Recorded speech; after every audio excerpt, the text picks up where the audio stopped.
Welcome, everybody. As you are probably going to notice, this guy right here is not with us tonight. He is in Montana celebrating his wife's 40th birthday. So, wishing them a great time since he is with his lovely and talented and hardworking and better half. I'm sure they're going to be having a great time.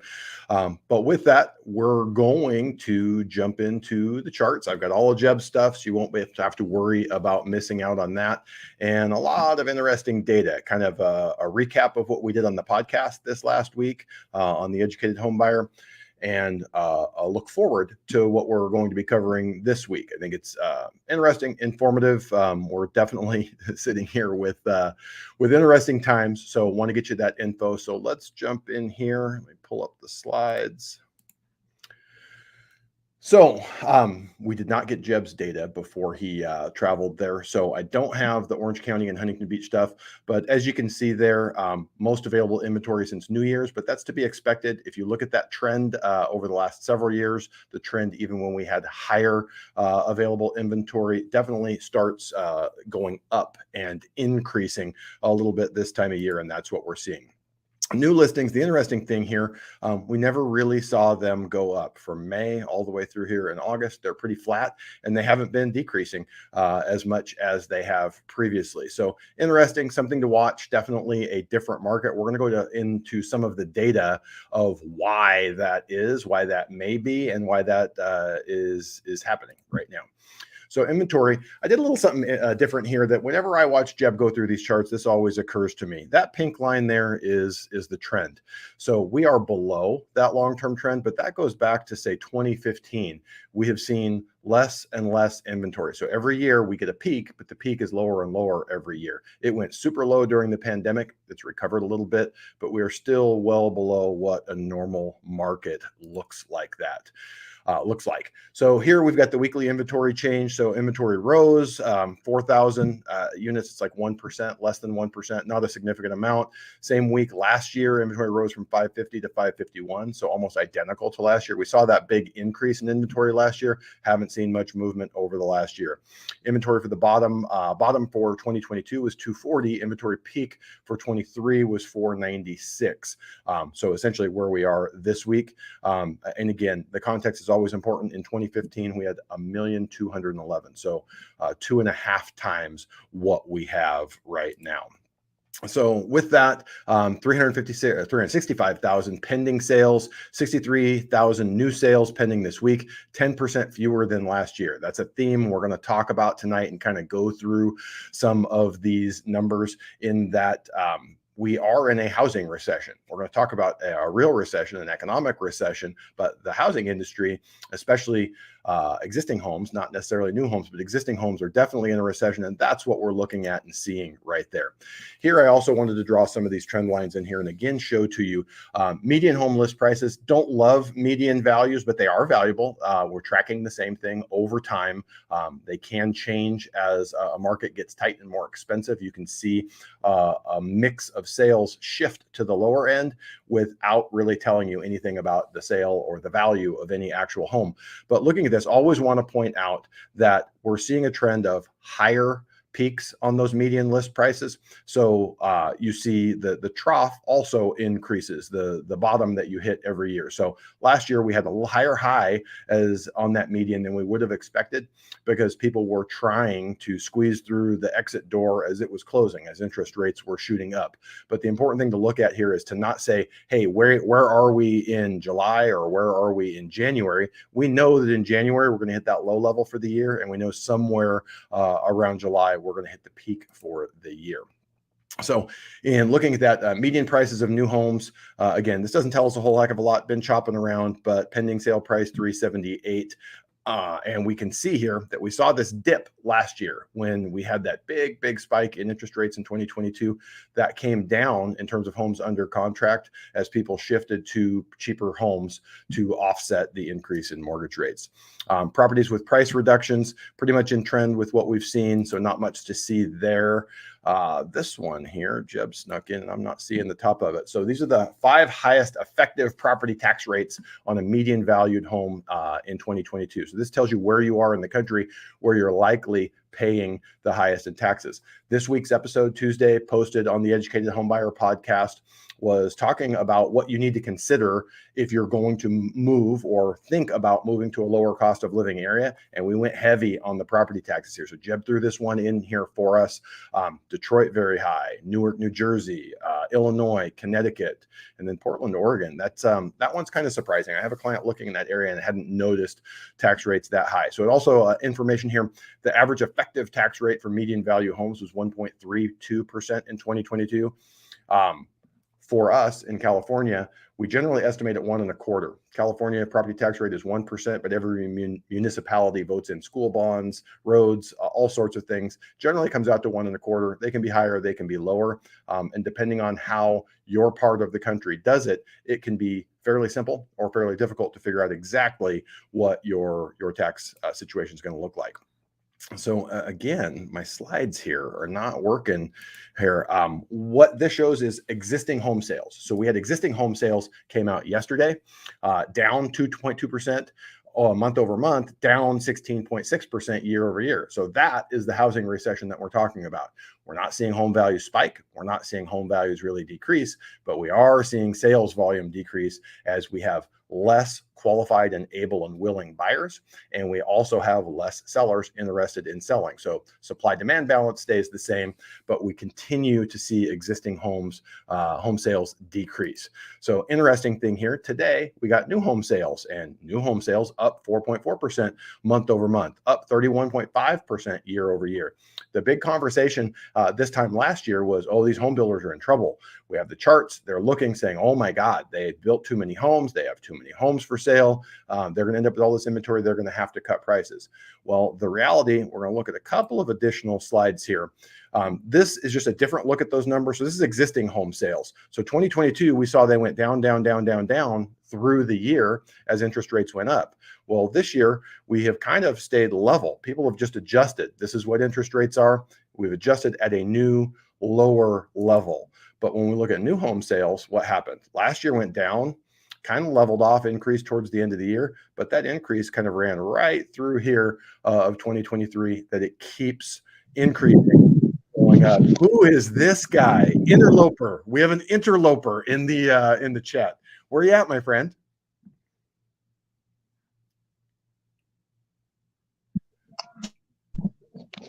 Is your internet connection a little off there in the Big Sky country?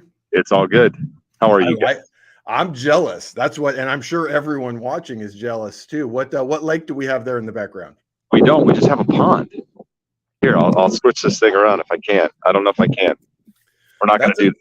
That's a 25,000 square foot estate that Jeb rented for he and his wife to enjoy the weekend. That's it for her birthday. Just the two of them. Exactly. I was just checking in. Looks like you got it. You're holding it down, buddy. We're trying. Do you want to participate, or are you just saying hi to everybody? I'm just saying hi. My wife's over there with an alcoholic beverage, and I'm going to go join. All right. Well, tell her to look in the chat. She has received several birthday greetings, and I'm sure we will get many more birthday greetings from the regular viewers here. All right. Yes. All right, my friend. Adios. See ya. See ya. Unexpected.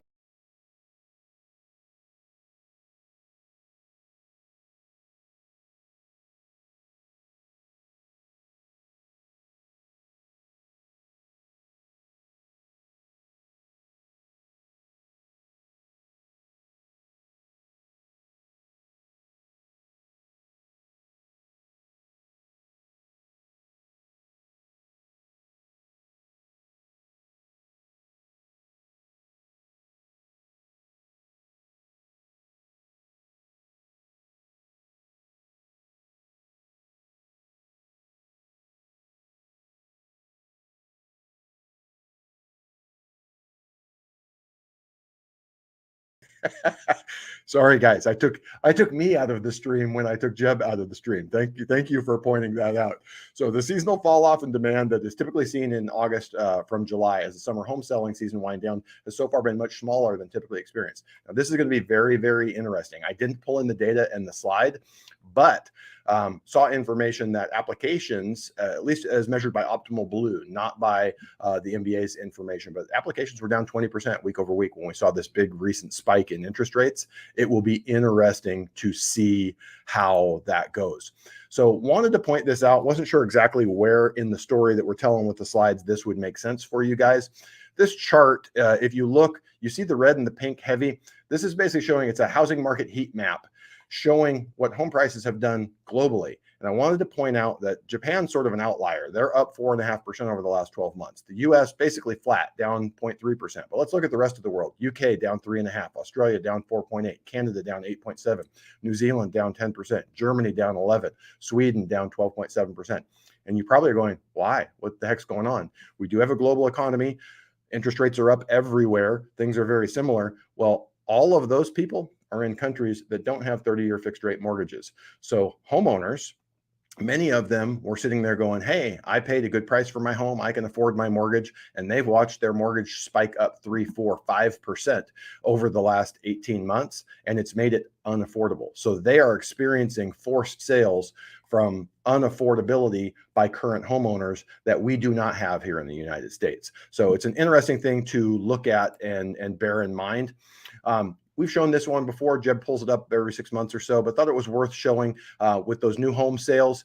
We've got a little bit of a bump from 10 to about 12, 13% of homes in that sub $300,000 price range. So builders are trying to adjust to this new market by bringing some affordable supply to market, but not much of it. But you can see that we are seeing an increase in the next segment up there that's 300 to 399, and the next one of 400 to 499, seeing the biggest increases that have some data there. So this right here, wanted to point out, why is that? Why do we see that? You guys are very aware of your inflation, what you see at the grocery store, what you see at the gas pump, what you see in all of your bills.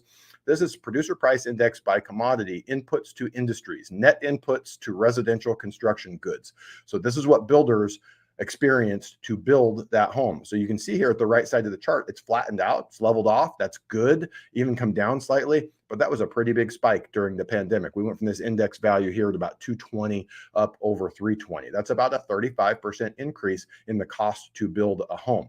So if you've seen the financial releases, their stocks are doing well, their profitability is good. They are weathering the storm pretty well, but that was a pretty big thing for them to deal with. This one I thought was incredibly important for all of you guys to watch. We hear regularly, this can't happen. This can't be. Home prices are unaffordable. No one can afford homes. So in looking at this, the Housing Affordability Index shows you the latest. It shows you the 10-year average pre-COVID and then the pre-global financial crisis peak.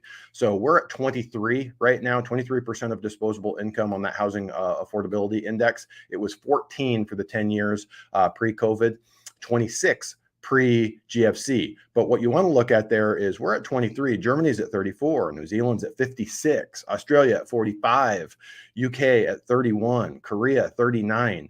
Everywhere around the world is dealing with much lower affordability than what we have in the US. If you're having a hard time qualifying and affording a home, that's cold comfort. It's not, I don't expect anyone to go, hey, that's awesome. It's more affordable for me than it would be if I was in Korea. Not necessarily the point here, other than to say there are the majority of the world, in addition to their adjustable rates, are dealing with less affordability. The other thing that's super important here, look at that top line for the US, adjustment required to return to pre-COVID average affordability. So we talk about what three things go into that: the home price, your income, and mortgage rates. So to get back to that level, absent any other changes, we need a 69% increase in income, or home prices could come down 41%, or mortgage rates could drop 4.3%. I think we're going to see a little bit of increase to income. We're going to see a little bit of a drop from mortgage rates, and we're going to see this affordability remain elevated. So highlighted here, the author of the article has really said the conclusion seems to be that the 2010s were a uniquely golden opportunity to buy a home, and even more so for those that refinance. We've talked about this a million times, how I was screaming from the mountaintops to anyone in 2010, 2011, please buy a home. It's cheaper to buy than it would be to build a new home. That doesn't make sense when you can buy an existing home for less than what it costs to build it. And those people that did that got in at a 5% interest rate, a 4.5% interest rate, and probably rode that down sub 3%. Look at this, the most anticipated recession ever. Probability of recession, according to the Fed survey professional forecasters. We've never seen it this high. 45% predicting a recession. We're going to look at some data why everyone's saying no landing or worst case soft landing still think they're wrong. Don't know when we will see this recession come, but it is likely to come. So this shows you federal receipts, annual percentage change versus nominal GDP. So receipts are way down. So GDP will follow that down. That is going to be your recession when you have 2 consecutive quarters of negative growth. The reason why they didn't call that when we saw that at the beginning of 2022 is that we didn't have a job loss recession. So the board that makes the call on this says that wasn't a recession.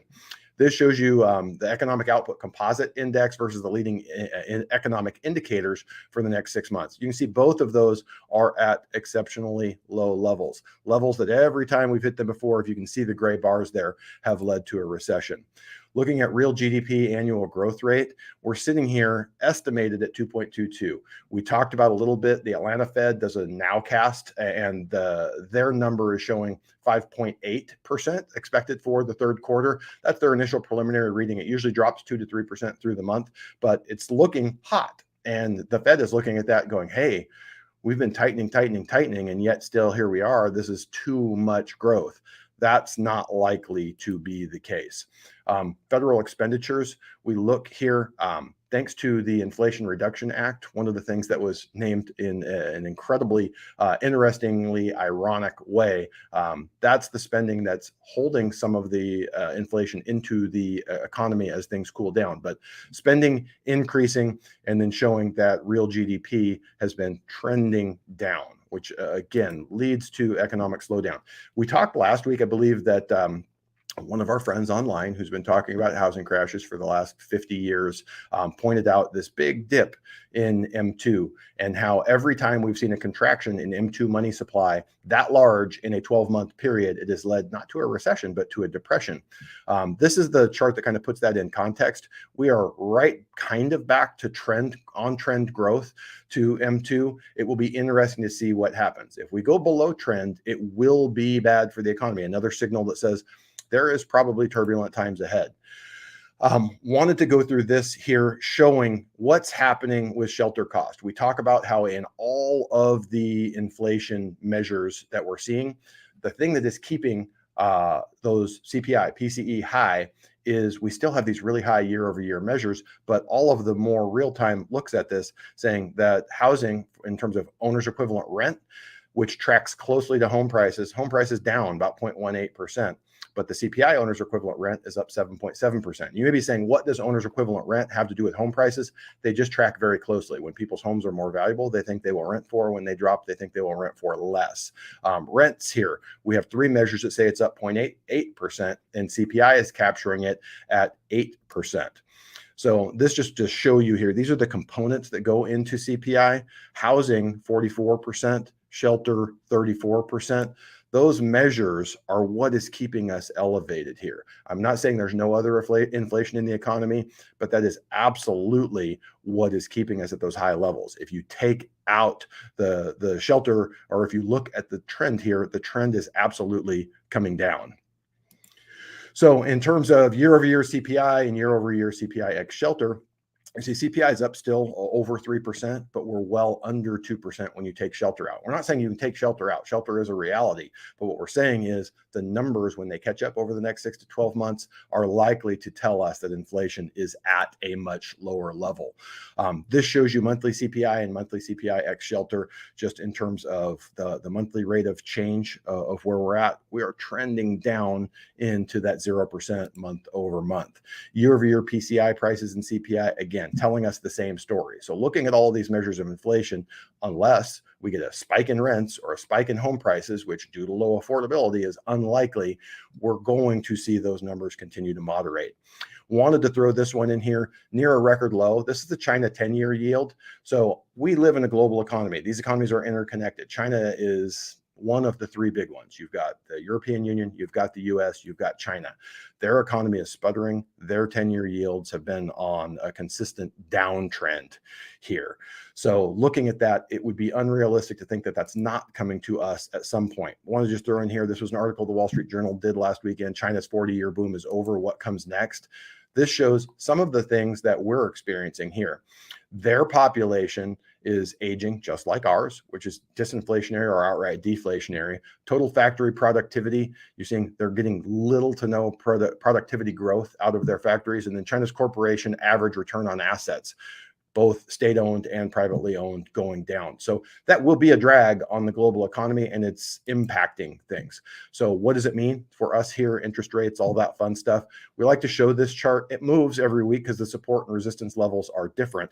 So we had talked about this 415 level would be nice to get under it. If we hit there, 427 was important, and it was really critical that we stay under 434. We fought that 433, 434 level for a couple of days, which you can see here. This is what we've looked at the 5 trading days since we were here last week. So Thursday was relatively flat, Friday up. Actually, that's the opposite. These are bond prices. When prices go up, you want to see this blue shading increase because that means prices are going up, yields are going down. So Thursday was a little better, Friday a little better, Monday bad, Tuesday bad, and we got a big recovery here. We're still about 0.5% worse over the last 60 days, but if we can stay below 434, it's a positive sign that maybe we have seen the worst of it. What does that mean? You guys see numbers all the time. We say, please ignore Freddie Mac. Their numbers will be out tomorrow, but they're a week out of date when they're released. The best numbers here will be either look at Mortgage News Daily, which is saying 7.36 on a 30-year fixed, FHA just under 7%, and we should be able to get that a little bit lower than that. But that's a good look at what you would be seeing if you were out in the market. So a lot of slides. We got through them in only 20 minutes, and we are now ready for the fun part of the show.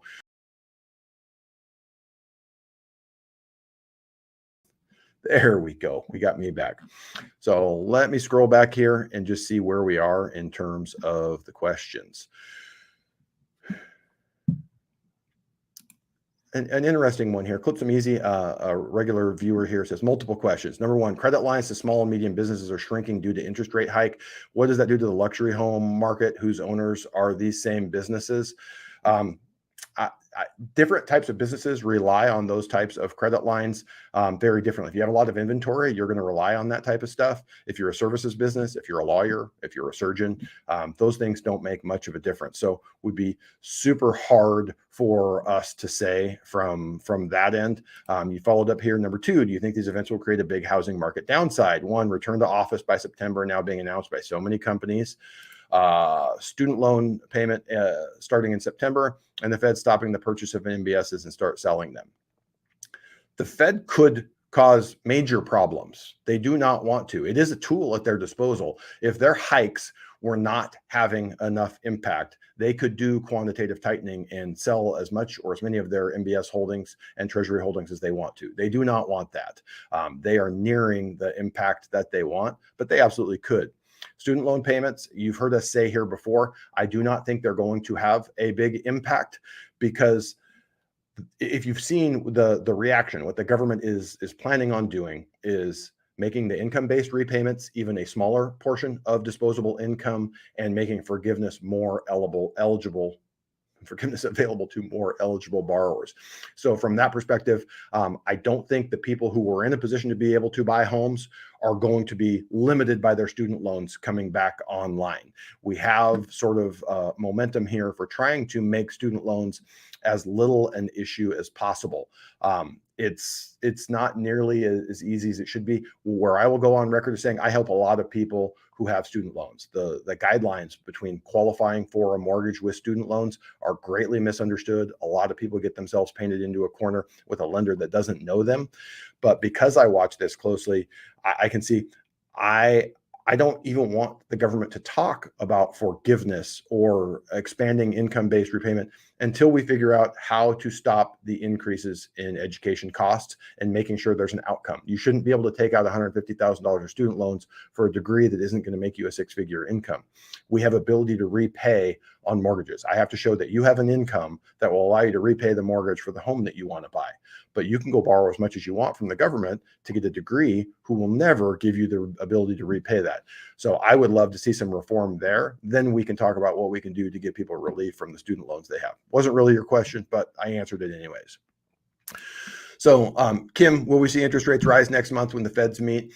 The odds are against it right now, at least in the Fed funds futures. It's increasing. It was pretty much kind of off the table per Fed funds futures. We've been seeing data and information over the last 2-3 weeks that I think the odds are up to about a 40% chance before the end of the year, one of the remaining 2 meetings.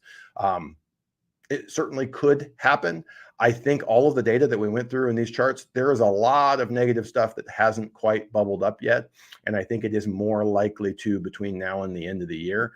The big thing we saw today, some revisions to the previous employment reports. So the problem is when an employment report comes out really hot or hotter than the Fed wants to see it, and that's probably the number one thing that they're looking at, the market trades off of that. No one goes back and looks at a revision and says, oh, it wasn't really hot. We shouldn't have traded interest rates up higher.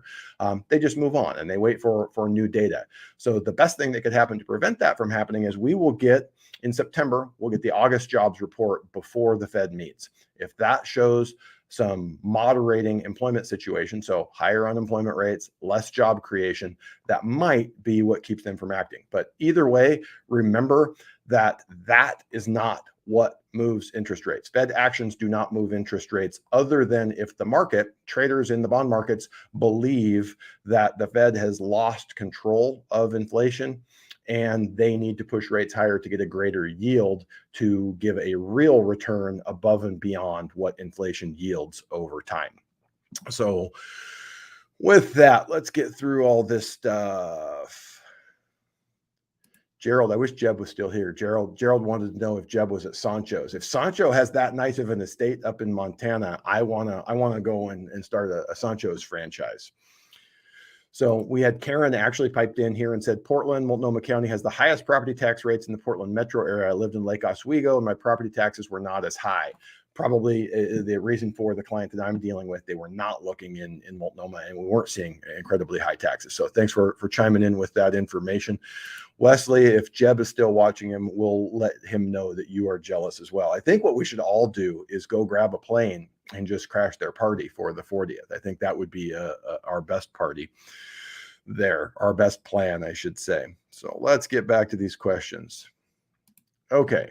So SNN Media, another regular viewer here, says, question, Fed dropped the interest rate and property values grew by 20% in the U.S. Afterwards, property taxes increased in many states. Big revenue generation for the government. Was this all planned? I don't think so. I think you're giving the government too much credit. You just literally giving them too much credit, because right now with interest rates really high, you're going to see sales of many things, transfer taxes on real estate, sales taxes on vehicles, equipment, things that bring in a lot of revenue are going to be way down. So I don't think they've modeled this all out to that degree, but you may be onto something. I wouldn't say you're wrong, but I just don't think that they think this through. I don't think that the Fed thought through what they were doing and how it was going to impact housing. We needed really low interest rates for about 6 months, if that, and it should have been tapering off at the end of the 6 months. Instead, we got it for almost 24 months. And what happened is everyone was able to, that owned a home, was able to refinance at a much lower rate. We pulled demand forward from the future of people who would have been buying here in 2023, 2024, 2025, and they bought back in 2021 and 2022. So we have less demand, we have less affordability, home prices are higher, and the Fed is on record as saying they didn't anticipate that the ultra low interest rates that were made available during the pandemic would tie people into their homes when rates inevitably increased. Like, that's mind-boggling that PhD economists didn't think that they were locking people into homes. And maybe we go back to that slide that we looked at earlier here in the show to say, Everywhere else in the world, this has never occurred because they have variable rates. So you can lower rates in the short run, but when that thing adjusts in 1 year, 5 years, whatever your readjustment period is, it's going to go to current market. You don't have this lock in. Well, we have created a significant and real lock in. Comment here, I think someone misunderstood the slide we were showing. It says under 300K is low because there isn't anything out there for under 300K. That was actually new homes that are being built by builders and offered at those prices, not just what is available. And if you're in certain markets like we are here in Southern California, there's no such thing as a $300,000 home. That is absolutely true. So looking at that.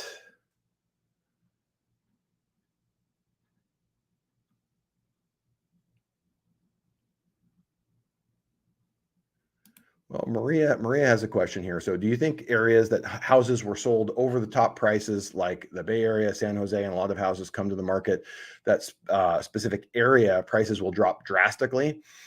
We've kind of always seen certain markets in the country, Southern California being one of them, but absolutely the Bay Area, more volatility in home prices there because their economies have had these booms.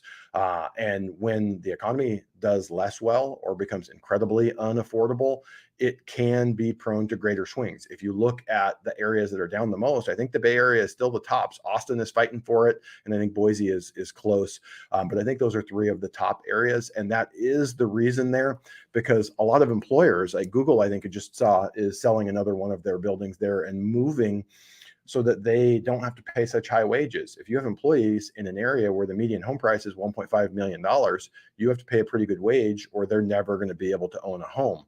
So a lot of that was done with sort of funny money. It was real money, but stock options, things of that sort. It wasn't real money in the sense that it came into your paycheck and you put it into a savings account and watched it. It grew quickly. Those people were able to deal with higher prices. So if the economy suffers, if jobs move out of the area, they would be more prone to more volatility. That's absolutely true. So Keisha has a good question here. Hi, Josh. My husband and I are wondering if we should pay off our condo or keep saving for a future down payment in our savings account. Our goal is to rent out our condo in the future.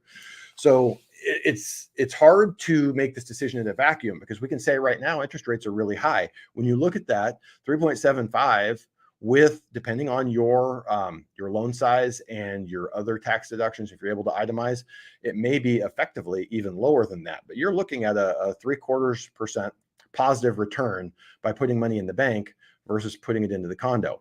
Now, if rates drop, we could easily be back and money in the bank gets you 2.5% or 3%, and you're negative there. The thing that I don't like, the picture here looks like you guys are young. For young people, anyone under 50, anyone more than 10 to 15 years out from retirement, putting money into your home is putting it in a locked box. It makes it hard to get it back out. If you need to get it back out, you have to borrow it. You have to qualify, you have to get the property to appraise, and you have to pay whatever the market interest rates are on that. I would rather see you save and invest, unless you are so well over invested in your 401k and IRAs and just your personal savings that you don't need that. There's not a right answer. It's really easy to say right now, put the money in the bank, but I don't know that rates are going to stay that high forever, and you'll see that difference. 3.75 is a good rate. It's not the absolute lowest rate out there, but do what feels right to you. I would rather see you saving aggressively, whether you end up buying another home or you're just putting that money away for retirement.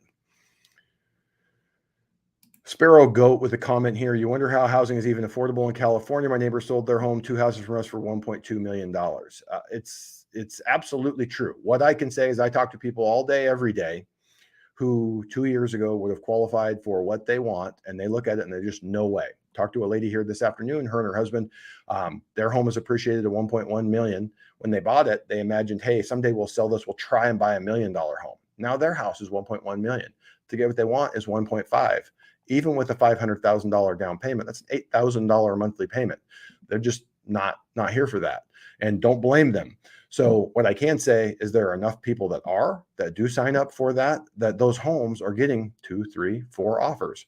Are they getting bid up with 50 offers like they were in 2020? No, but they're selling in the range of market value if they're priced fairly. So we have a wonderful, helpful comment here. AR says, we don't know what the hell we're talking about, and we don't know what's going to happen. So we appreciate that positive input, and we'll take that under advisement. I would probably recommend finding a different show rather than wasting your time talking to people who don't know what they're talking about. So Elay also back here with another question. Does each discount point always take a quarter off the rate, or can it vary from lender to lender? Is there a floor for how far down a rate can be bought? So we cover a version of this almost every week. That is a rule of thumb. In a normal market with a normal rate sheet, a quarter point buy down of interest rate. You want 7.25 instead of 7.5. The pricing will be about 1 point worse. That is not consistent in the current market. Lenders are incentivizing people to buy those down. So we're seeing anywhere from 1/2 to 3/4 to get down a quarter in most cases. I have a client right now. We just bought the rate down 0.5%. That would normally cost 2 points. It was a little over 1.25. So you look at that, your break evens shorten considerably, and you start going, this may absolutely make sense for us. And you say, why are lenders doing that? Is they do not want high note rate loans on their books because they believe that sooner rather than later, interest rates are going to go down and all of those loans are going to refinance. So the flip side of this, what we normally get, especially with a lot of our first time buyers, they've saved up enough money to buy a home. They don't have enough of their closing costs. Tight market, seller doesn't want to pay closing costs for them. So what do we have in that situation as our option is we can take a higher interest rate. And what we're seeing the flip side is normally you go up 0.25% and you would get 1% to cover your closing costs. So a $500,000 loan, $5,000. What we're seeing in the current market is lenders don't like doing that at all. So if you have a lot of loan level price adjustments, you have a lower credit score, higher LTV, you may not be able to get any lender credit regardless of what interest rate you could or would be willing to pay. So that's interesting. Now, the last piece, is there a floor to how far down a rate can be bought? Not in terms of the interest rate, but they have to be bona fide discount points. And that means that it's not going to additional lender profit, that it's actually going to buy the interest rate down. Otherwise, it goes into your points and fees calculation and you're limited in what you can pay. So most compliance department with most lenders are really conservative on this, and they do put a practical cap on that. So you're not going to be able to pay 4, 5, 6, 7 points to buy a rate down, despite the fact that I'll see on rate sheets, hey, 11 points, we can get a 4.12% rate today. Even if you wanted to pay 11 points, you can't get it just because the compliance departments won't let it through. So we've got a comment here from Sage. Just saw people on Twitter saying their student loans are being forgiven. If that's the case, what you're seeing is the public servant loan forgiveness. I have a lot of lawyers who had a lot of student loans. I mean, $300,000, $400,000, $500,000, $600,000 of student loans, ran into roadblocks from lenders that did not know how to do those loans. So we did those, from 2016 all the way through to today. Still get a lot of those inquiries. But just in the last year, I've had 3 of those attorneys get more than $300,000 of student loan forgiveness. And that's because they went to work for the DA's office instead of private practice. I actually have a client who he did not take out a bunch of student loans. His family paid for his education. He's a lawyer. His wife had a bunch of student loans. So when they looked at it, he went into private practice. He makes twice as much as she does. But when they broke out the spreadsheet and penciled it all out, it made more sense for her to go make half as much at the DA's office for the first 10 years because they're going to eliminate her $300,000 of student loans. I think she's got about 2 more years left on that. So let's scroll through here and see what we got. This is an interesting one. If you have an eviction, how long will it stay on your record? Does the bank see it as a negative that you'll be denied? What can you do to improve qualification if you have an eviction? It really depends on how the property management handles it. If they take it to collections, if they take it to court and get a judgment against you, those things are what is going to show up on your credit report, and a lender will have the ability to see. A judgment is a public record, just like a bankruptcy, short sale, foreclosure, that type of stuff. It's going to stay on your record for 10 years. Not a short sale, I misspoke there. A foreclosure, a bankruptcy, a judgment, those are all court records. They're going to stay on your credit file for 10 years. So if it goes that far, it could follow you that long. Now, a judgment, you may need to pay it off. It may mean a longer waiting period. It really can depend on the loan program and your other qualifications. So it is a negative. You want to avoid it. If it's just a collection, if it's a charge off and they didn't go all the way to court to get a judgment, maybe less of an issue, less problematic, but you definitely want to avoid it if at all possible and settle it if at all possible. So we actually have a super chat here. And apparently I'm dumb because clicking on the super chat doesn't get me there. Here we go. We'll get to it this way. Andrew Kuhn, sorry I missed the start. It's absolutely okay. Jeb missed the start also, but he did pop in for a second. What are your thoughts on projected rates by NAR under 6% by second quarter of 2024? Love the show. As always, Nashville agent. So Andrew, awesome. Appreciate you watching. Appreciate that you like the news and information.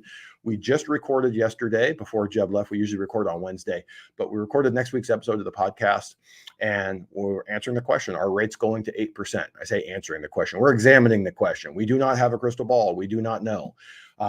But the figures from NAR, from the NBA, from Freddie Mac are looking spectacularly wrong right now. Now, if you go back and ask us 45 days ago before rates took the current jump, we'd have said, no, that's about right. We did a mid-year forecast on the podcast back in July, and my feeling was that rates were going to grind lower throughout the rest of the year, probably end up in the low to mid sixes by the end of the year. So a little bit above what any NAR thinks, but definitely tune into the podcast next week. We go through that. We go through some of the forecasts. Things can change quickly. No one expected them to spike as quickly as they did here. No one is now expecting them to drop quickly, but they can. We had the same thing happen late January, early February, where we were able to lock some clients in the high fives. No one expected it, but it came. I think we are going to see more negative news throughout the year. If we see downward revisions to the employment data, that's really what the Fed is looking at right now. They want to make sure inflation doesn't jump up, which again, if we see those shelter costs continue to come down, we're going to have the last couple months of the year some really tough year-over-year figures and that base year effect going away. But we should continue to see inflation moderating, at least on the core level. Oil has stopped increasing. We had a run up, from the 60s to the mid to high 70s, and it's somewhat moderating from that perspective. So 6% by second quarter of 2024. I don't know about under 6%. It's really hard to say. The numbers that we were seeing for fourth quarter of this year, different projections of low sixes, high fives. I don't know that we're going to see it. I think most of us at this point, if we could get a 6.5% rate by December, would be a positive for everyone. So from that perspective, let's look here. Robert Corona, is there a time limit to transfer a property title from a deceased person? Will this trigger a reassessment in taxes, even if the property goes to family? Robert, if you're still here, pipe in and tell me if you're in California, because most parts of the country, we don't have the Prop 13 protections like we do here in California. So to put it in context, back in 2020, my father passed away and my sister and I inherited his home. We were about ready to have a change going forward for California in 2021 that would have said that one of us needed to move into that property to be able to keep that tax rate. At that time, any family member could inherit that property and keep the tax rate. I should say a child, a grandchild could inherit that property and keep that tax rate without it being reassessed. There's not really a time limit. It is not advisable to leave title in the deceased person's name. At some point in the future, when you want to sell that property, refinance that property, title is going to require you to provide all of the documentation needed to show the death of that owner and who the rightful heirs are. So the sooner you can do that and get it into the correct person's name, the better off you're going to be. And an interesting question. I would love to talk to someone that really knows about this in detail. If you waited 3, 4, 5 years and you filed and changed it to someone else's name, and that was the first that the assessor's office learned that person had been deceased, it's possible that you could have a supplemental tax bill for what those taxes should have been during that time frame. So I don't think it's a super safe bet to leave it in someone's name to avoid being reassessed. Okay, and Robert says, yeah, California. So I think that is pretty accurate of what you're looking at. Rolling back up here through the questions, I may have missed a few, but if you have them, throw them up here. We're going about 5:45 now, so plan on staying here till 6. I'll actually, without Jeb, since I'm all by my lonesome, I will stay as long as you guys want and as many questions as you guys would like to get answered tonight. But with that, it looks like we have most of them answered. So we have several people in here, putting in their 2 cents. Looks like we have one listener says rates will start to fall by the end of the year and into 2024. Wesley chimes in, rates are definitely not falling this year. So it would be it's going to be interesting.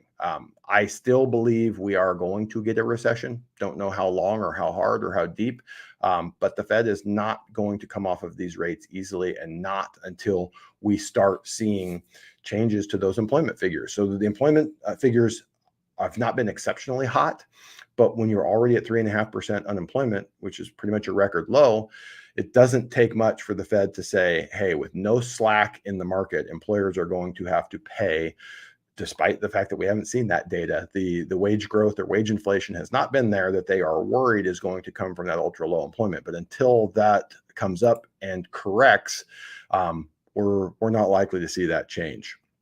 So Smart Fox says, is there any situation in the market that drastically lowers the value of a desirable location, such as the coast of California, in your lifetime, like global warming? Well, I'm glad you threw that in there, because my brain would not have gone there. But for the most part, the Bay Area is desirable. And we've seen, to those people would probably say drastic, 8 to 10, 12% over the last 12 to 18 months. They don't like that change. And that's still a very desirable area. Coastal California, urban, highly desirable, probably the 5th, 6th biggest metro market in the US. So absolutely. Global warming. So interestingly, you guys may or may not know that I live in a tsunami warning zone here in Huntington Beach. My front door is actually below sea level. So we were interested to see what happened last weekend with the hurricane, because they said potential for flooding, tsunami activity, and nothing came of it. We didn't even get rain up above the curb, which we've seen in just bad rainstorms here. Phil shows up here and says, I really hope the Fed keeps raising rates. We still have too much inflation. There's a difference between the level of prices. It would take deflation for prices to go back down. I don't think we're seeing high levels of inflation. If you look at almost everything, we've seen moderate and is back under the Fed's 2% target. What we're seeing is elevated prices that are uncomfortable for everyone. So I'd absolutely agree with that. Robert has a follow-up here. Says, would there be any complications if the deceased relative didn't have a trust set up correctly and we avoided probate court with a Hegstad position? It was approved by the judge already. You went way over my head, my friend.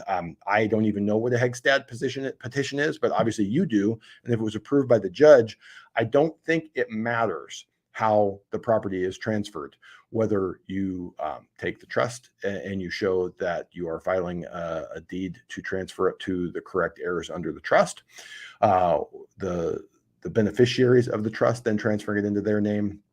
If you go through probate, the court will issue the order. And it sounds like this is similar.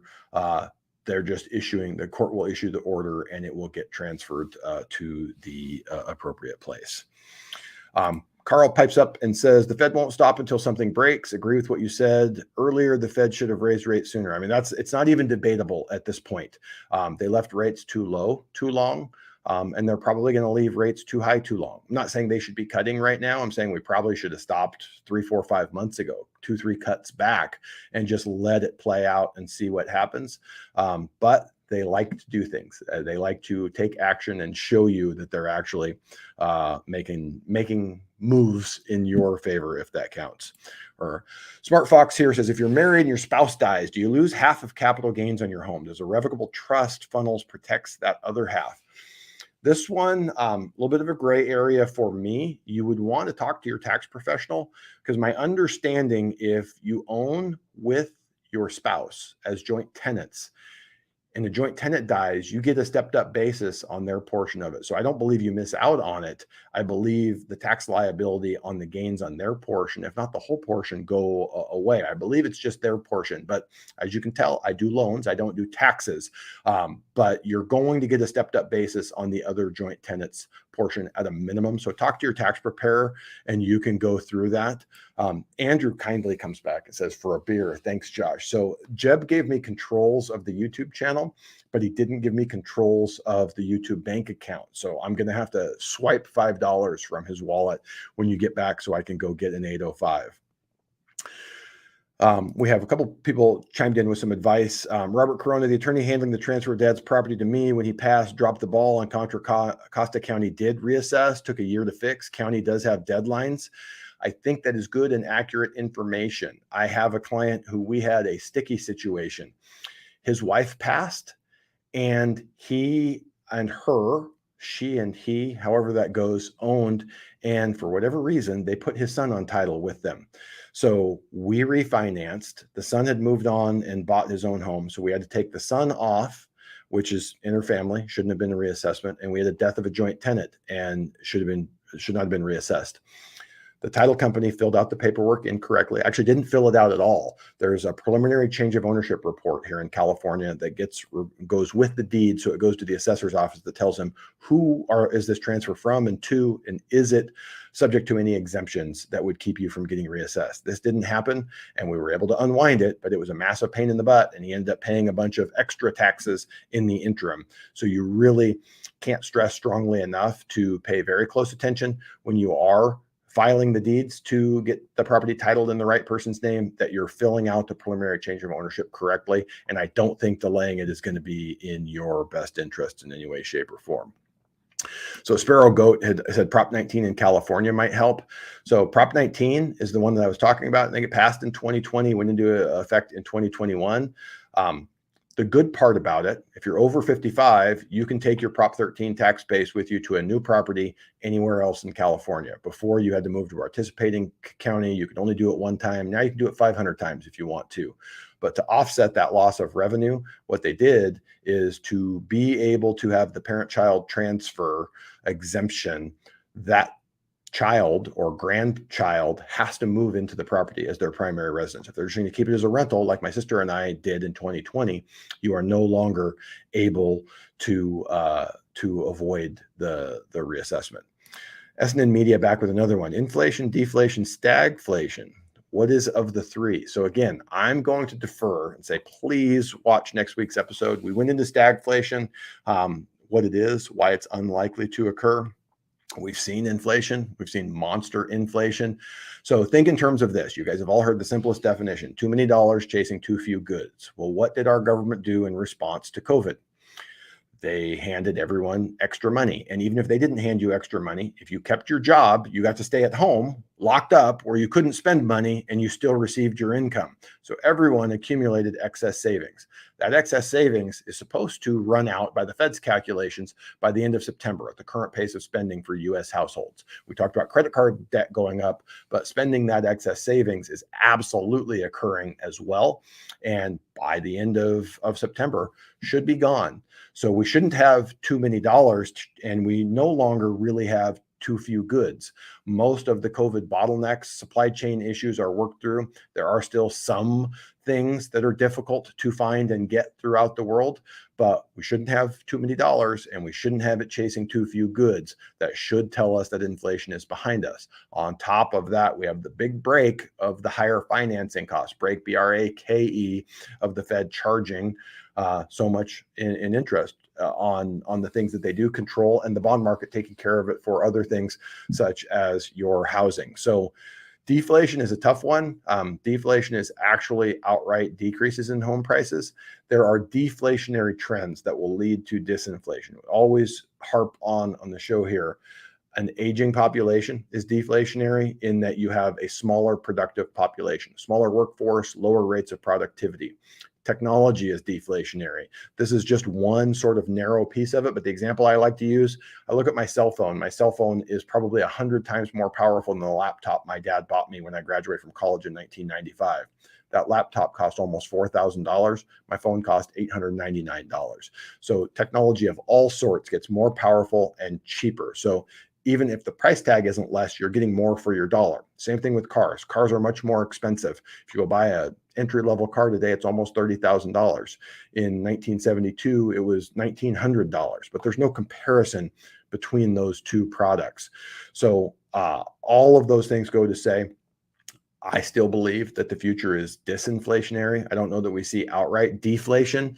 We're going to have low growth. All of the things that tell us we're going to have low growth, We've shown here on the show before that 88% of government spending currently goes to non-discretionary items, whether it's defense, Social Security, Medicare, whatever it may be. They don't have a choice. It's already been committed to. They have to spend that money. It means 12% can be allocated to things that might be productive in terms of growing our economy.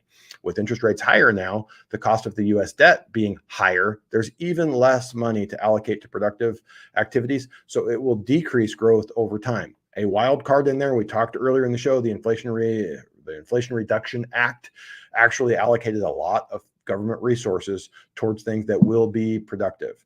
I don't believe they will give a dollar for dollar increase in productivity, but it could stimulate growth a little bit above trend over the long haul. So the fun part is time will tell. I don't have a crystal ball. I don't have a monopoly of knowledge. We say here every week, I read a lot of really smart people who know this better than I do. And there are smart people on both sides of that equation that have different feelings about it. And you sit and go, okay, well, what does that tell me then about where the market goes from here, what happens?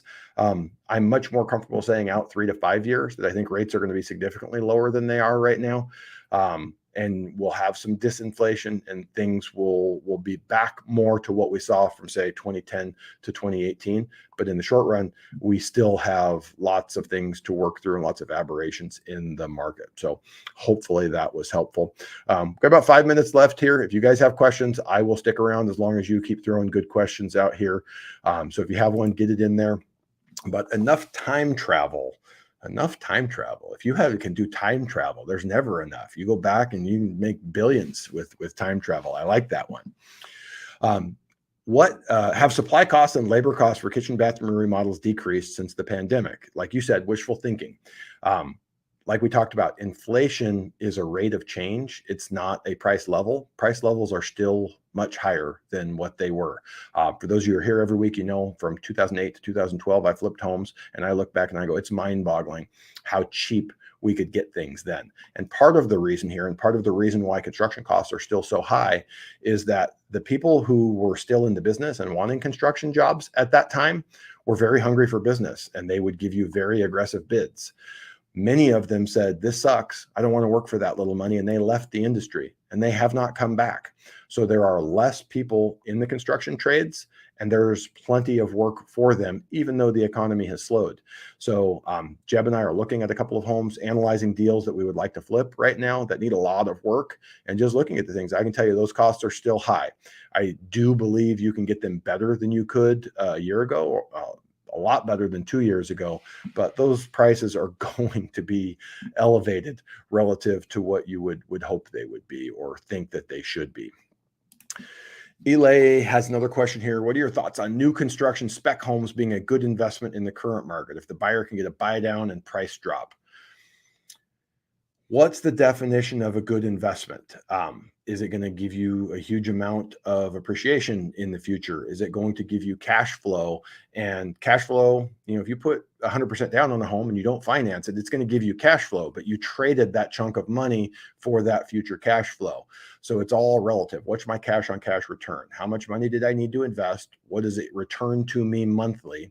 We don't feed alligators. Michael Zuber, one of our friends who was a guest on the podcast earlier this year, wrote a book, One Rental at a Time. His first and foremost rule of investing is we don't buy alligators. If you have to feed it every month, you don't do it.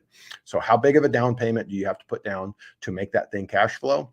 And what else could you do with that money? Where else could you invest it? So I just told you, Jeb and I are actively, aggressively looking for homes in Southern California. I don't know that any of those are holds, because from a cash flow perspective, even though we'll have equity in them, I would rather ring the cash register, move that on to an end user who wants a freshly rehabbed, beautiful home, and maybe, save up some of those assets on a few of them. If we had 2 or 3 that we were selling at one time, we could do an exchange into a property with a bigger down payment that might make sense.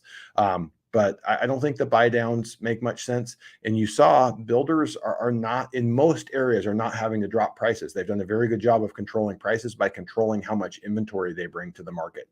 But I don't think the type of home that you're buying really dictates or determines your analysis. You want to look back, what's my cash on cash return? What are my beliefs and prospects for future appreciation? I think anyone buying a home today, 20 years from now, will be happy that they did it. Will they look back and say, that was my best investment in and best allocation of those funds for an investment over the first 5 to 10 years of it. I don't know that that's the case, but you gotta go through it and run the numbers yourself. So Matt has a good one here. What options are there for taking cash out of a rental property without refinancing? Same as a primary homeowner. You're looking at some type of a second mortgage. So a fixed second or a HELOC. It's going to be more restrictive on the debt to income ratio. It's going to be a higher interest rate. So again, if you have a rental and you want it to cash flow and you want to not have to feed it every month, but you need to benefit by accessing some of your equity and appreciation from the last few years, it can be hard.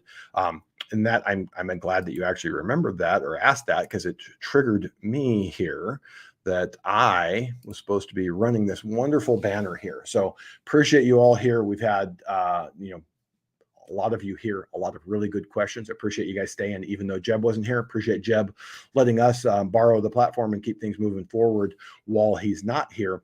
But if you need a realtor anywhere in the country, Jeb can get you connected. He has a large network through his coaching and networking and referral program.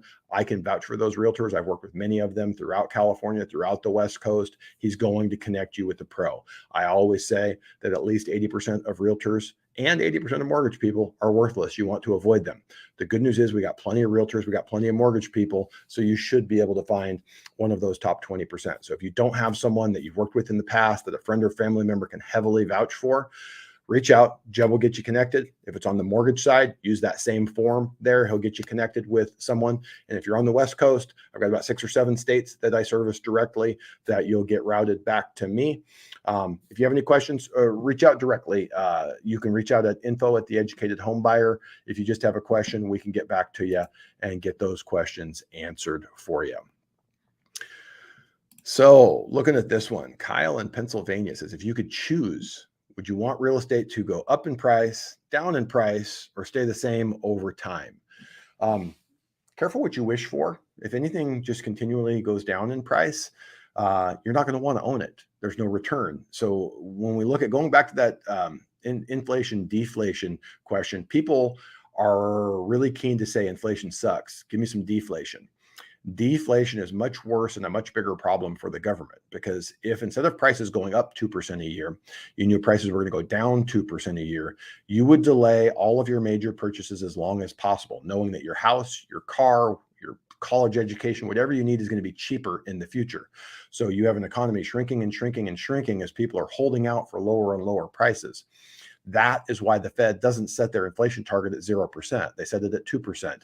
They want there to be a little incentive for you to act today without it being so egregious that it's going to get aggressively out of hand. So we have policies in the US that have led home price appreciation to greatly outpace overall inflation over the last 40, 50, 60 years. We've covered it on the show. We've covered it on the podcast. In the short run, we can see mean reversion through a number of things. Interest rates can come down. So again, the crash people who say home prices are at record levels of unaffordability, they're at record levels of home price to incomes. Those things can all be true. And we can see mean reversion in many different ways. Again, slowly over time, wages increase 4 to 6% a year. In 5 years, wages are up 20%. Interest rates recede. I'm on record. I've told you guys tonight, I don't know if it's 1 year, it's 3 years. I do expect much lower interest rates than 7.5%. Nowhere near 3%, barring another catastrophe where the government has to intervene and do crazy things. But a 5% interest rate 4 or 5 years down the line with 20% higher incomes means that home prices are going to stay at a similar level or increase slightly. So I don't think we're going to see massive appreciation in the near-term future. I don't think we're going to see depreciation. So you're asking, what would I choose? If real estate just went down in price permanently, I would be disinterested. It wouldn't be something that I would want to own, and I don't think most of you would either. And if it stayed flat, I think everyone would say, well, I want to own a home because I prefer that. We've seen 65% of Americans over time want to own a home. And that's true even back in the 40s and 50s before we saw the appreciation that we saw from the 70s on forward. So I think most people would choose to own a home, but it would be very different. It would be uninteresting. So I don't like any of those. So Praxia is co-signing my statement before, but they went wider than I did. I said realtors and mortgage people. I could not agree more on that 80% rule. most suck. Actually, I thought they said most people suck, but they just said most suck. We have very low barriers to entry in both real estate and mortgage. If you look at the number of homes that are sold throughout the country, the number of homes that are financed throughout the country, we have far more realtors and lenders than we need. It would make things better in many different ways if we had less, but just don't really see that happening. So a lot of price questions here. So Nickel 6 Deuce, the 562 says, do you see homes in Lakewood, California market going down by $50,000 this fall? Absolutely do not. Go back about 2 weeks ago. I think Jeb told the story here at the beginning of the show. He had a listing here in Lakewood and ended up selling for about $50,000 more than he thought it would. And that was the one that had 18, 19, 20 offers on it. It's a desirable market. It's still a more affordable market of an area that has better school districts, lower crime, nice parks, that type of stuff. It's a desirable area. I believe, if I remember correctly, that is Wesley's homeland there in Lakewood. It's a nice area. I don't expect it to drop in prices. I wouldn't expect it to go up $50,000, but I would be less surprised by it going up $50,000 than I would be by it coming down. Elay, this is like 9,000th question tonight. I'm not complaining. I actually like them. So can you see a scenario in which sustained rates over 7% sparks a spike in inventory in the fall, a non-peak buying season? I do not, because who is going to sell? It's forced sales. So if you go back to that chart that we looked at in other parts of the world where they don't have fixed interest rates, you don't have a 30-year fixed, you have a variable rate, and rates spike up 5% over 2 years. A lot of people said, I can't afford this. I have to sell it. All of the people that own those homes, they don't care that rates are 7%. We went through the chart last week. Median principal and interest payment in the US is $1,400. It may be double that in California. It might be $2,800. But if you've looked at rents recently, much, much, much more expensive to rent. So people will hold on for dear life. Rates staying at that level tells us that unemployment has stayed low, that inflation has remained high. People are still in their jobs and they have those ultra low payments. So I don't think interest rates impact inventory at all, other than higher makes inventory even more depressed because people will say, I'm not going to take that job transfer. I don't care that we just had twins. We're just going to post up here longer if possible. Sparrow Goat here comes back and sadly this is true. A swimming pool cost in 2000 cost $25,000. Now it costs over $100,000. I can vouch for a swimming pool costing $100,000. I never did one when they were 25 grand. I wish I did. Enough time travel back with another question. How have the dynamics of aging seniors moving to downsize or vacating because they pass away changed with regard to inventory in California? I'm going to pass on this one because we've had this on the roadmap. Jeb and I have about half of an outline for the podcast on this one. I think it's going to impact the market. I think it's at least 5 to 7 years away, and we'll go into detail on that. I don't think it's had any impact now. I think what little of this comes to market is rapidly absorbed. And I say what little, we haven't seen many boomers dying. The boomers were a big generation. People are going to die at the same rate that they're going to die. It sounds crass and sort of cold to just say it that way, but that's not going to change over time. If anything, people are going to live longer. The reason why we're going to have more of these is we have more boomers. They called the boomers because it was the baby boom generation. As we have more of them will die and it will impact. But what I can say is a lot of those properties, my dad was a baby boomer. He was on the leading edge of that generation. And when he passed away, my sister and I kept his property. It's a very nice rental for us. I don't think either of us will ever sell it. I had a conversation with her this morning. We're like, no, it's my dad's house. I mean, it's like, it's an investment, but it's my dad's house. And every time I put that money in the bank, it feels like my dad's still giving me a $20 bill when I was 16 years old and going out on a date. So for all those reasons, I don't think that we are unique. I think a lot of people feel that way. So let's look here. Lots of people coming back with second and third question of the day. I like it. SNN Media says, can a buyer assume a seller's loan terms, including interest? If so, why is it not popular in today's interest conditions? What's the disadvantages? Most fixed rate loans do not allow it. I say most. Fannie Freddie loans are the majority of the market. They do not allow an assumption other than in very rare conditions. A divorce, one of the spouses can assume, but FHA and VA do allow it. There are some downsides to the seller. The biggest issue with it, the reason why it's not more prevalent, is most of these homes are massively appreciated. So if you bought a home for $300,000 and it's worth $500,000 now, you might have that 2.5% mortgage on it that a buyer would want, but that buyer doesn't likely have $250,000 to pay you the difference. And if they go take out a 9.5% second to come up with the difference, now we got to blend between the 2.5 and the 9.5. It looks a lot like the 7.5 that you have in the current market. I don't ever see it really becoming a big part of the market, even though it is legal. So Sparrow Goat pipes in here, says the builders are doing creative financing. Absolutely. It's one of the ways that they have been able to do better. We've seen year over year new home sales up, year over year existing home sales down. Not only do they have available inventory, they're able to use some of their margin to then make it more manageable and more affordable for buyers. So I can tell you, if you go back 2016, 2017, very few of my clients were even considering a new home. It was all existing. And now a lot of people look at it and consider it. So that's interesting. We've got cosign here. Milo says, I totally get that. My mom passed away a few years ago and will feel the same about keeping the house. It's just, these things are emotional. I remember, being 16 years old, I just got my car and I came home and my dad was a very kind and caring man. And he let my girlfriend and my friend, he said, go in his room and just wait. He'll be home shortly. I'm like, Dad, that is so not cool. I'm a 16-year-old boy. Do not let two girls go hang out in my room. And I came home, and before I got there, they thought it was going to be funny that they heard me coming. They were going to hide in the closet and scare me. Instead, they hid in the closet and scared my dad. So my dad learned his lesson the hard way, that he should not let 16-year-old girls hang out in his 16-year-old boy's bedroom waiting for them. But lots of crazy stories, fights my brother and I got in, all of that fun stuff. I don't ever want that house to go away. We have an important guest has piped in. Christina, you're probably going, where in the world is Jeb? Jeb, for those of you who tuned in late, is in Montana celebrating his beautiful wife's 40th birthday. He piped in for just a second, just to flex and show off how nice the place is that they're at in Montana. I think we all wish we were there with them, but appreciate you popping in and saying hello. Got a good question here. Kirstenbeck, I may be crazy, but I don't know that we've had any new viewers ask a question tonight. I think all of you are regulars here asking questions. If you're new and asked a question for the first time, pipe a comment in there, because I think most of you guys are regulars here. So I appreciate it. Kirsten says, how old does a house have to be for you to want to stay away from it? There is no such thing. The age of it, I do not care. I will say this.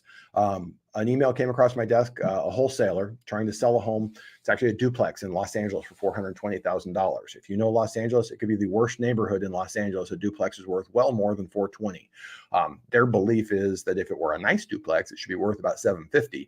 So not the best neighborhood, but looking at it, you could tell it was a 1940s build, and it looked like it had been horrifically neglected. So I don't care that it was built in the 40s. I care that it looked like it needed way more work than I'm interested in. So you see some of these shows online that they're doing these farmhouses in New England that were built in the 1700s, and they were perfectly maintained or horrifically maintained. You just have to know what you're getting into and whether it is above and beyond your capacity to upgrade and improve and maintain once you get it.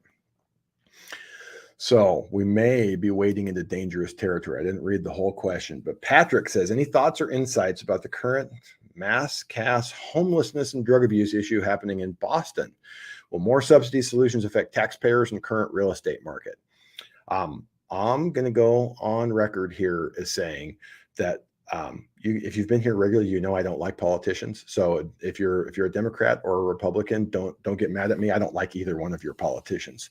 But the answer that they keep coming up with is we need to build houses for them. It's a housing problem. It is not a housing problem. We have in Costa Mesa, there's a newspaper called the Daily Pilot. It's actually owned by the LA Times. So the LA Times, a very liberal newspaper, did a 12-part article, an in-depth study about homelessness in Orange County. And they were able to tell me that it very rarely has anything to do with mental illness or drug abuse. And I don't know about any of you who have ever come across a homeless person. That's insane. Do I know there are people out there who are down on their luck, who are homeless through other reasons? I met a guy, super cool guy at the post office this morning, didn't appear to be a drug user or abuser, didn't appear to be mentally unstable, and he was homeless. So do I know they exist? Yeah, but the vast majority of them, it's sort of the insanity of saying, hey, if you give this person a house, they're no longer homeless, you fix their problems. An example, LA Times ran an article last weekend that during COVID, they took over a shuttered hotel and allowed homeless people to move in. And it was just a horror story. Like you read this article, and that's, again, it's a liberal newspaper sitting there telling you the truth of what happened. And everyone that lived in that neighborhood, the city of Los Angeles is wanting to now buy that hotel because they owe $1.9 million in damages to the property. It might have been $11 million. It was an absurd number, whatever it was. It was an absurd number. It was a big hotel. But all of the neighbors in the neighborhood are like, no way, you ruined our neighborhood. You cannot have that here because these people have drug problems and they have mental health issues. And you can't have basically a flop house for them and not have good things. So I don't have the answer for it. I do not know what the answer is, but I do know that just creating housing for the homeless is not the answer. So let's look at this one. Here we go. We do have a new one. I have not, unless they've changed their name, I don't know this person. So Naughty 181 says, best tip you can give someone trying to get into a home for the first time in this current market. I don't know that I have a best tip. Let's give you a number of tips. Listen to the podcast. Go out to the Educated Buyer Home Buyer podcast. This week's episode, we're already up to like 3,000 views, which normally they get that in 4 or 5 days. It's got that in a day and a half. But we talked about considering moving to a lower cost of living area. Not that that's the decision that you're going to make, but I think a lot of the things we talk about that you need to plan for, consider, and think of as a first-time home buyer are covered in there. We've covered budgeting in there, budgeting for how to save for the money, budgeting for knowing how much you're going to need to be prepared with at closing to be able to qualify. The budgeting is huge. I just don't think most people really have any idea. A lot of the inquiries that I get from the show, from people who find me online, they're completely out of touch with where they are relative to where the market is. And that's not, it's not a criticism of them. It's just, I don't think most people really know how much money they make, what that means net, what their taxes cost, where their money goes. So I would say really focus on budgeting and knowing your finances as well as you can, and talk to a lender as early as possible. Just talked to a gentleman in Florida earlier today, I think came from the show, and he can't do anything right now. And that's fine. I'm happy to have that conversation. We went through what he could do and needs to do to improve his finances and his credit before he can be in a position to buy. And that was a valuable conversation for him. I'm not saying because it was just with me. Any good lender should be willing, able, and happy to have that conversation with you. So talk to a lender early before you do that. Do your budgeting, know your finances, know where all your money goes, know what your credit score is, know exactly how much money you make, both gross and net, and what that means for you. So that would be my advice. Hopefully that was helpful. Well, Kyle's back. Kyle, did you have the 7% mortgage question earlier, or was that someone else that threw the 7% or the elevated above 7%? So if mortgage rates were hypothetically to stay around 7% for the next 20 years, would those circumstances make you want to either save and pay cash and or pay off the mortgage fast, Dave Ramsey style? I don't necessarily think it would change my opinion. And here's the reason why.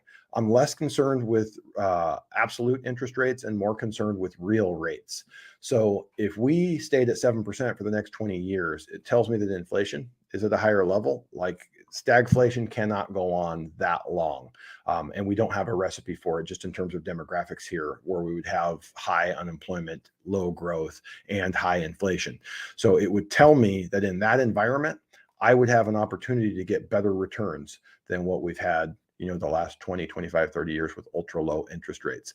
The only way to know is to live through it, but I don't think it would change things.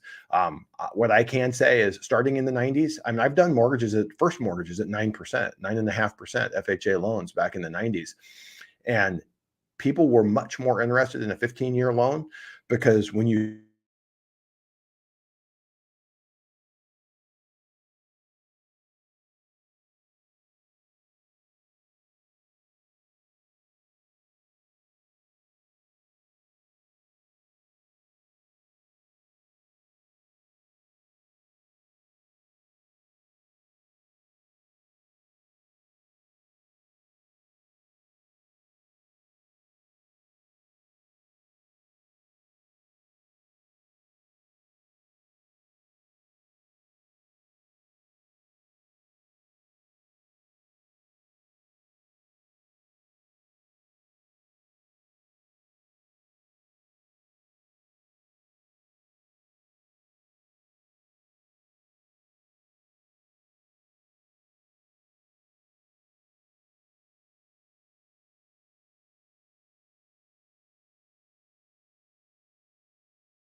Well, I don't know if anyone is still here, but apparently StreamYard just froze up on us. So apologize, we weren't able to get the question answered, but it looks like 100 of you are still here.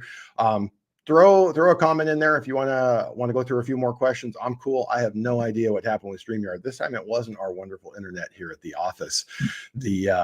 The old thing just locked up on us. So if you have any questions you want us, I appreciate you waiting. Praxia says, I waited. I appreciate that because I was staring at my computer like an idiot, not knowing what was going on with it. So go ahead, make a comment there. We actually have enough time travel with the most important thing. You can tell Josh isn't the normal host here. Don't forget the like button while we're waiting. I should have asked for that much earlier. It helps while we're early on in the stream. But again, any questions that you guys have, let me roll back here. So Kyle pipes in with investing in the S&P 500 at 10%, keeping the 3% mortgage is a slam dunk, but when your mortgage is 7 to 9%, a completely different ball game. True, but I think you would see opportunities for yields higher if we had rates elevated for an extended period of time. My belief is we wouldn't see rates elevated extended for that period of time. That 40-year bull market in yields has been broken, but it hasn't been broken in real interest rates. So nominal interest rates less inflation is still in that 40-year downtrend. So if you believe inflation gets under control, you believe that rates are going to go back to that level or back to a lower trend. And I think we have low growth, low inflation market, which is not positive. It's not the better thing. I think we would be in a little bit better position if we were looking at it otherwise. So Praxia says, really hoping to get some insight in this today. How much for how long a term are new home builders buying down rates on average? They relied real heavily last year on 2-1 buy downs. I think for the most part, they're doing permanent buy downs now. And without boring you with the details of how that works, what they are able to do is buy a forward commitment. So if you have 100 homes that you know are coming online in December, you can buy a commitment and tell the market, hey, I need a 120-day lock to get me through December, and I'm going to have 130-year fix. Our average, FICO is going to be this, average loan to value is this, and they're going to say, cool, we'll buy those at 98% of the value. So they know 2% of that loan amount, we're going to have to buy that down. And with 20 to 30% margins, depending on the market and the timing, they can easily absorb that. They don't like it. They would rather not do it. But if it keeps the inventory moving, they're happy to do it. Nickel 6 Deuce says, can you buy down a rate during a refi? Absolutely. It's an interesting question. I've never thought of doing a temporary buy down, a 3-2-1, a 2-1, or a 1-0 during a refinance, but a permanent buy down, absolutely. You can always pay points to buy down to a lower interest rate. The interesting thing that if we go back and we look at the last 40 years, when you're in a bull market and interest rates and rates go lower, not in a straight line, but every 3 to 5 years, we get a refinance market. It really did not pay. Your break even on paying points for a permanent buy down is out past 5 years, closer to 6 years in most situations. And with that, you were better off not doing it. So again, we have to go to our crystal balls in the current market to say, where do we think it's going? Kim, which areas in Orange County start with the lowest listing price? Super simple one there. The two lowest priced cities, and they have lower price zip codes within those cities, are Santa Ana and Anaheim. If you're looking for something affordable, you will be disappointed because even Santa Ana and Anaheim are expensive. You can look at Stanton and Midway City, but same thing. Very small cities, they don't have a lot of housing, and those prices are elevated as well. Kyle with the question here, have you seen any increase in mortgage fraud or people lying on loans now that affordability is getting stretched? I have not, but the FBI keeps an eye on it. The CFPB keeps an eye on it. And when they see things popping up, they'll put out notices. So there's been a few things pop in my inbox, just say, hey, watch out for this scheme. These people are verifying income. These people are doing this reverse occupancy fraud scheme. So there aren't a whole lot of fancy schemes out there. Nothing new under the sun. Most of the fraudsters have been doing the same things for the same time. They just put a different spin on it and try to use new technology. So from that, nothing super new and nothing that I see directly. Most of the people I talk to are folks just like you. You come from the show, you come from online, you read an article that I wrote somewhere, you were referred by one of my realtors or a past client. And I don't know. I just think you're more likely to call up a call center or some off the wall, hole in the wall lender that you've never heard of if you're going to try and pull some stuff like that. I don't really see it. So I wanted to say thank you to Praxia for the $4 super sticker. Again, a reminder, if you guys are watching, Jeb sells houses. If you're looking at buying a home in Orange County, he'll go a little to LA County as well. He can help you directly. If you want a referral anywhere in the country, he can get you connected with someone excellent.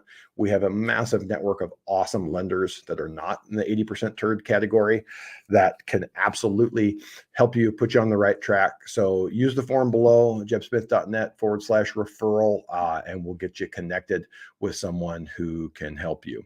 Kirsten points out, hit the likes. I don't even know where the likes are tracked, but we've fallen under 100 people. So I think that the losing the connection and StreamYard locking up on us didn't help. We were humming along at 150, but with it under 100, I think we got most of you guys' questions answered.